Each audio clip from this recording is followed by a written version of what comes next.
साथियों, आज हमारे साथ सलील भाई जी हैं जो अमेरिका से कुछ दिनों के लिए इंडिया आए हुए हैं। तो हम आज सलील भाई से बात करना चाहेंगे कि जो हमारे भारत में शिक्षा व्यवस्था है, यहाँ पर तो सरकारी स्कूल बंद किए जा रहे हैं और समान शिक्षा प्रणाली पर तो बात ही नहीं हो रही। तो हम सलील भाई से जानकारी चाहेंगे। सलील भाई, आप जो है अमेरिका में जो शिक्षा व्यवस्था है वो कैसी है, उस पर तो हमें थोड़ा जानकारी दें।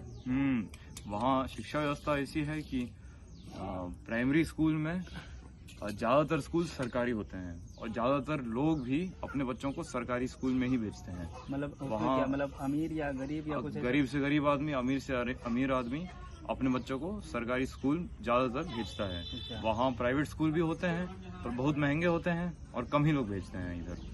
हाँ, ज़्यादातर सरकारी स्कूल बहुत बढ़िया होते हैं तो इसीलिए लोग वहाँ भेजना चाहते हैं। और सरकारी स्कूल में एक और बात है कि वहाँ फीस भी नहीं होती है। अच्छा, फीस बिल्कुल नहीं? हाँ, वो आप टैक्स जो भरते हैं उसी में से स्कूल का निकलता है। जो अच्छा, वो जो पुस्तक सामग्री वगैरह है, लेखक जैसे हाँ, लेखनी वगैरह, उसका भी जो पुस्तकें टेक्स्ट बुक वगैरह होती हैं वो कोई बच्चों को खरीदनी नहीं पड़ती, स्कूल की तरफ से 1 साल के लिए मिलती हैं, फिर लौटानी पड़ती हैं। अच्छा। और कॉपी पेन ये खरीदना पड़ता है बच्चों को। और जो ये प्रैक्टिकल वगैरह होते हैं, क्या वहाँ भी होते हैं प्रैक्टिकल स्कूलों में? हाँ, प्रैक्टिकल भी होते हैं। तो उसका भी पे करना पड़ता है, वो भी सरकार की तरफ से? उसका स्कूल कभी कभी हाँ। अगर प्रैक्टिकल कोई ऐसी बहुत महंगी चीज हो तो थोड़ी बहुत फीस मांगेंगे माँ बाप से। हाँ, पर वहाँ ऐसा भी है कि अगर कोई माँ बाप नहीं दे पा रहा है, उनकी आर्थिक व्यवस्था ऐसी नहीं है, तो उनके लिए इंतजाम होता है। अच्छा, वो भी है कि मतलब जो जैसे बीमार हो गया या किसी का बिजनेस में लॉस हो गया, तो हाँ, उसका भी मतलब इंतजाम सरकार वहाँ पे कर देती है। हाँ, मतलब स्कूल की तरफ से अगर कोई बहुत गरीब परिवार से है और नहीं दे पा रहा है तो स्कूल का इंतजाम। अच्छा, हमारे देश में जैसे कि किसी एक आदमी को दे दिया गया कि आप किताब बेचिए, बस्ता बेचिए, ड्रेस बेचिए, क्या वैसा भी यहाँ कुछ वहाँ पे है अमेरिका में? नहीं, वहाँ एक तो ड्रेस नहीं होती है स्कूल में। हाँ।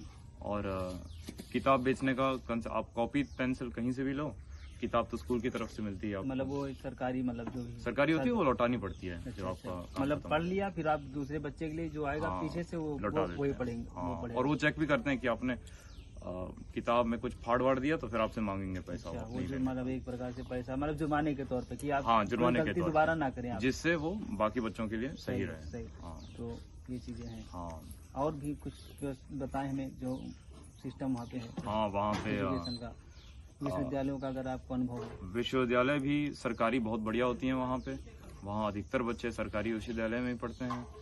और जब बच्चे स्कूल में होते हैं 11th-12th की क्लास में, तब स्कूल की तरफ से वो काउंसलर कहे जाते हैं, लोग होते हैं जो बच्चों की सहायता करते हैं कॉलेज के लिए एप्लीकेशन भरने में। हाँ, तो विश्वविद्यालय से जो मतलब मान लीजिए जो और पढ़ाई ऊपर करना चाहिए, पोस्ट ग्रेजुएट जैसे होते हैं, ग्रेजुएट या पोस्ट ग्रेजुएट, उसमें भी वैसा ही?